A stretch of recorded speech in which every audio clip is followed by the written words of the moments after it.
আল্লাহ পাক বলছেন তিনি যখন তার বিশ্বনবীকে এই পৃথিবীতে পাঠালেন তখন আরবের অসভ্য সমাজের চিত্র আপনাদের সামনে 1 মিনিটে তুলে ধরব।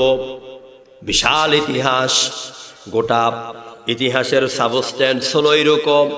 আরবের সমাজে ছিল চুরি, ডাকাতি, সন্ত্রাস, হাইজাক, রাহাজানি, মারামারি, কাটাকাটি। বাবা মরে গেল, ছেলে বড় নিজের মাকে বিয়ে করত, যেরকম নাউজুবিল্লাহ। ভাই তার বোনকে বিয়ে করত। টাকা পয়সার জন্য দিনই দুপুরে মানুষকে খুন করা হতো, মানুষের অধিকারকে ছিনিয়ে নেওয়া হতো। আমার ভাইরা, আল্লাহ রাব্বুল আলামিন এমন সময় তার প্রিয় রাসূল, তার প্রিয় নবী মুহাম্মদ রাসূলুল্লাহ সাল্লাল্লাহু আলাইহি সাল্লামের কাছে ওহী নাজিল করা শুরু করলেন, নবুয়ত দান করলেন, ওহী নাজিল করলেন।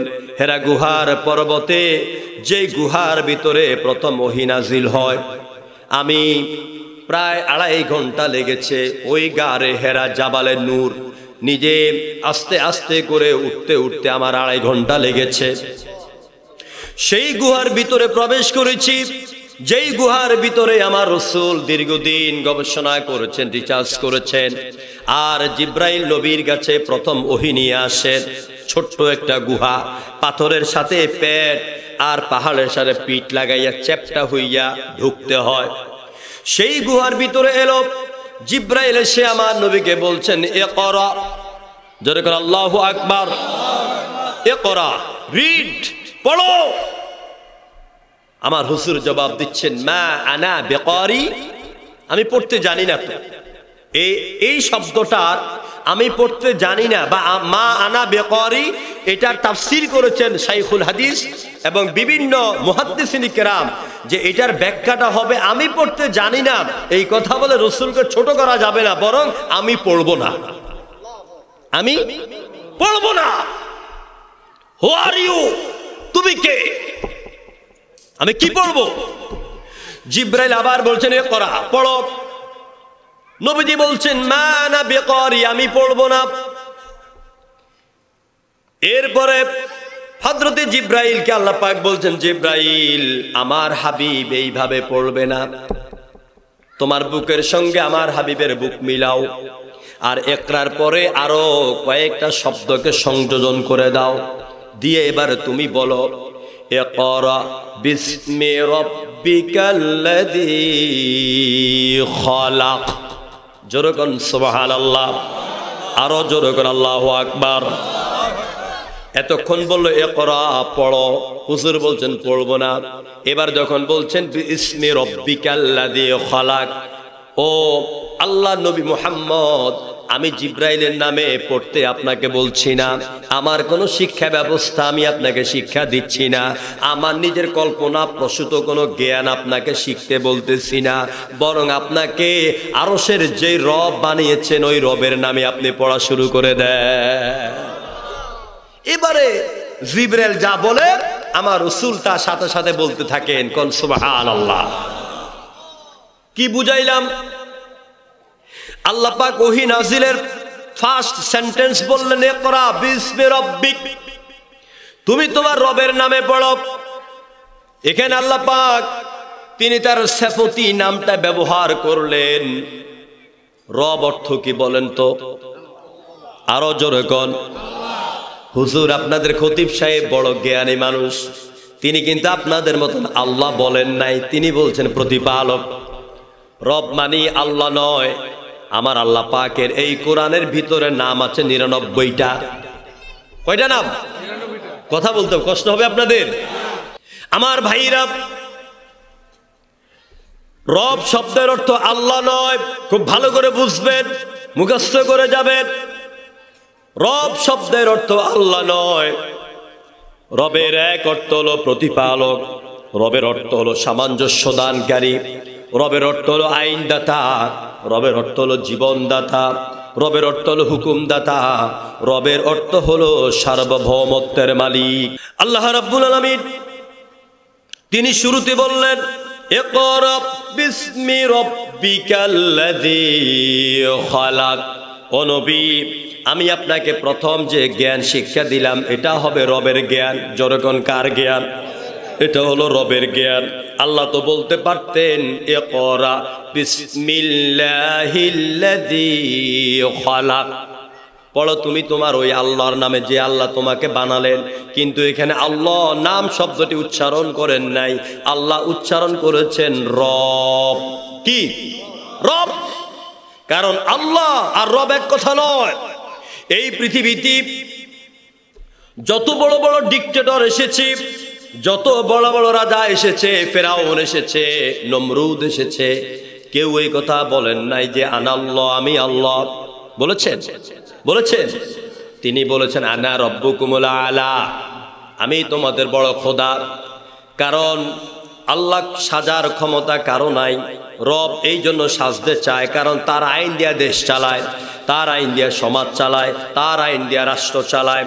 এই জন্য এই সমাজের মধ্যে দুনিয়ার অনেকে বড় বড় রব সাজতে চেয়েছেন, এখনো আমাদের মাথার উপরেই রব হয়ে চেপে বসেছে এবং রব হিসাবেই এই জাতির উপরে কর্তৃত্ব একচ্ছত্রভাবে কর্তৃত্ব করার পায়ে তারা চলছে।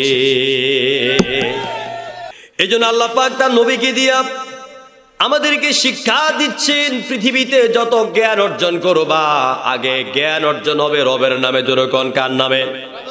আমাদের রবকে। সবাই বলেন আমাদের রবকে। আল্লাহ আমার রব, এই রবি আমার সব। আল্লাহ আমার রব, এই রবি আমার সব। দমে দমে তনু মনে তারে অনুভব। পারেন না আপনারা? বলেন আল্লাহ আমার রব, আল্লাহ আমার রব, এই রবি আমার সব। দমে দমে তনু মনে তারি অনুভব, দমে দমে তনু মনে তারি অনুভব। আল্লাহু আকবার। আমারে রবের দয়ার কথা গাছে গাছালি জানে, চাঁদ শুরু জয় আগের মতো নিয়মে কানুন মানে। ক্লান্তি নিয় নাওরে মাঝে কোন সুখে দাঁড় টানে, ওই রবেরই গুণ গাহিছি আমরা গানে গানে। সুবহানাল্লাহ। পৌষে মাঘে শীত আসে যে হিমেল শাড়ি পরে, কার ইশারায় পাতা গজায় পুরান পাতা ঝরে। বর্ষাকালে বিলের ডোবায় হাজার কোলা ব্যাং, কার নামে সে গেয়ে উঠে গেঙ্গুরে গেঙ্গুর গ্যাং। আল্লাহু আকবার। সারা পৃথিবীর প্রত্যেকটি সৃষ্টি জগৎ আমার রবের চিত্র, আমার রবের সাক্ষ্য বহন করে আছে। সুতরাং জ্ঞানে যদি হতে হয়, পড়তে যদি হতে হয়, বড় ডাক্তার যদি হতে হয়, ইঞ্জিনিয়ার যদি হতে হয়, বড় জ্ঞানী যদি হতে হয়, পাইলট যদি হতে হয়, যদি ম্যাট্রিক পাস করতে হয়, ইন্টার পাস করতে হয়, ডিগ্রি পাস করতে হয়, বড় অফিসার হতে হয়, বড় ইঞ্জিনিয়ার হতে হয়, বড় রাজনীতিবিদ হতে হয়, তাহলে আমাকে, আপনাকে, আপনার সন্তানদেরকে ওই শিক্ষা সিলেবাসে দিতে হবে যে শিক্ষা সিলেবাসের মধ্যে রবের জ্ঞান আছে। কথা বুঝছেন না? মনে হয় কথা বুঝছেন? শিক্ষা সিলেবাস আছে না? আছে কিনা কোন? শিক্ষা সিলেবাসের মধ্যে এক নম্বরে থাকতে হবে কোরআনের জ্ঞান। কিসের জ্ঞান? আরে কোরআন কার জ্ঞান? জোর বলতে হবে। কার জ্ঞান? আল্লাহর জ্ঞান, রবের জ্ঞান। এই রবের জ্ঞান থাকতে হবে। এবারে দ্বিতীয় পর্যায়ে থাকতে হবে বিশ্বনবী মুহাম্মদ রাসূলুল্লাহর হাদিসের জ্ঞান। এবার আপনারা বলবেন হুজুর, যে সিলেবাসের মধ্যেই এলমে ওহী নাই, কোরআন নাই, নবীর হাদিস নাই, এতে সমস্যা কি? ছেলেরা ডাক্তার হবে, ইঞ্জিনিয়ার হবে, বড় বড় পাইলট হবে, অফিসার হবে, আল্লাহর জ্ঞান রাসূলের জ্ঞান না থাকলে সমস্যাটা কি? সমস্যা আছে নাকি নাই? সমস্যা আছে নাকি নাই? সমস্যাটা কি? বিশ্বনবী নিজেই বলে দিলেন, ইন্নাল্লাযী লাইসা ফি জাওফিহি শাইয়ুম মিনাল কুরআনি কাল বাইতিল খারিব। নবীজি বলছেন যে শিক্ষা সিলেবাসের ভিতরে আল্লাহর জ্ঞান নাই, রবের জ্ঞান নাই, কোরআন থাকবে না, ইসলাম থাকবে না, ওইটা হলো একটা ছাড়া বাড়ি, একটা বিরান বাড়ির মতো। কিসের মতো? বিরান বাড়ি। চিনেন তো আপনারা? এটা নতুন বাড়ি বাঁধাইছেন, গাছগাছালি লাগাইছেন, ঘর নাই, বাড়ি নাই, মানুষ নাই, তো তো 2-4-6 মাস ওইটাতে না গেলে কি বসবাস করবে? বিড়াল, ইঁদুর, কুকুর, সাপ, সরীসৃপ, হিংস্র জানোয়ার।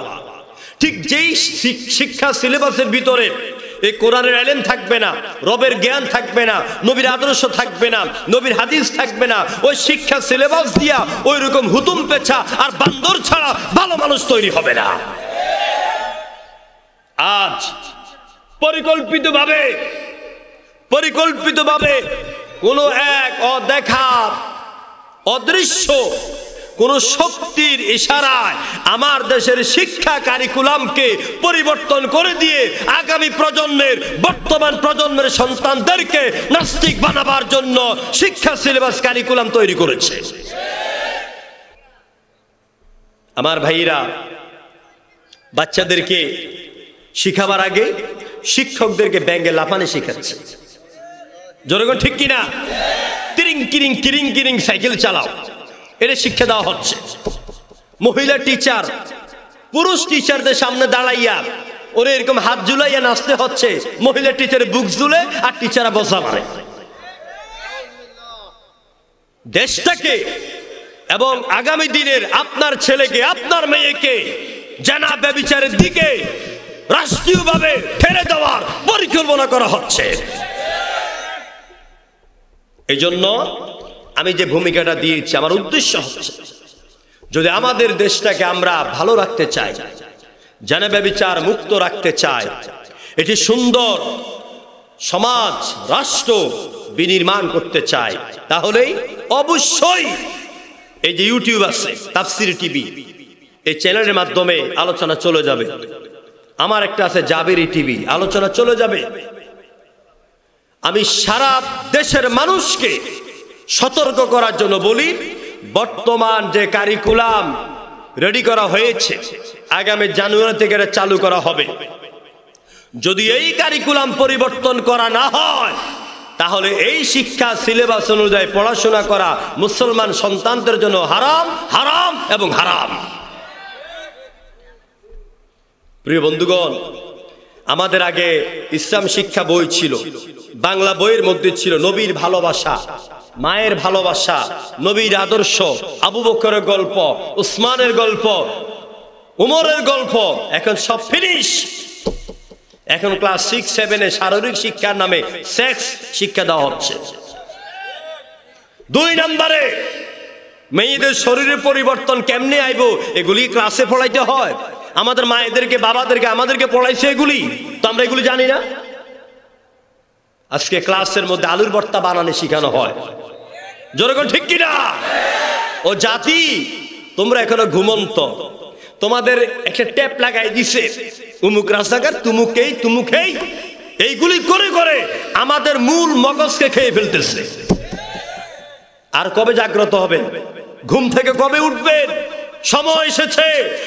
হযরত শাহজালাল ইয়েমেনি, হযরত খাব্বাব, খুবাইব, শাহপরান, তিতুমীরের উত্তরসূরিদেরকে অন্যায়ের বিরুদ্ধে প্রতিবাদী মুখর হতে হবে। কারা কারা তৈরি আছেন? দুহাত তুলে আল্লাহকে দেখান।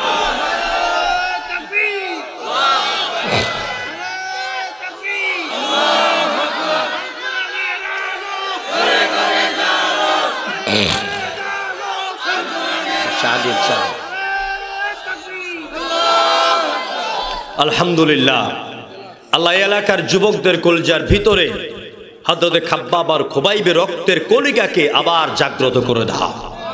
আপনারা যুবক, আপনাদের দিকে তাকিয়ে আছে এই কোরআনের রাজ। এই জমিনে কি কোরআনের রাজত্ব চলবে নাকি শয়তানের রাজত্ব চলবে? এটা মীমাংসা করতে হবে, সিদ্ধান্ত নিতে হবে এই চান্দিনা দেবিদ্বারের যুবকদেরকে। চিল্লাই বলো ঠিক কিনা? যুবকদের জন্য স্বয়ং দোয়া করেছেন নবী মুহাম্মদ রাসূলুল্লাহ সাল্লাল্লাহু আলাইহি ওয়াসাল্লাম। হুজুর বলেছেন, ওয়াশাবুন নাশা ফি ইবাদাতিল্লাহ। যেই যুবকেরা রাতের বেলা আল্লাহর সাথে সম্পর্ক গড়ে, যৌবন বয়সটা আল্লাহ দ্বীনের জন্য, কোরআনের জন্য উৎসর্গ করে, ওই যুবকদেরকে আল্লাহ পাক আল্লাহর আরশ আজিমের ছায়ার তলে জায়গা করে দিবেন। এজন্য আমি আপনাদের উদাত্ত আহ্বান জানাচ্ছি, কোরআনের পক্ষে আসুন, ইসলামের পক্ষে থাকুন, আলেমদেরকে ভালোবাসুন। আল্লাহ পাক আপনার দুনিয়ার জীবনকে কল্যাণময় করে দিবে। সত্যের সংগ্রামে ফোটা ফুল ভেঙে দিল জীবনের শত ভুল। সত্যের সংগ্রামে ফোটা ফুল ভেঙে দিল জীবনের শত ভুল।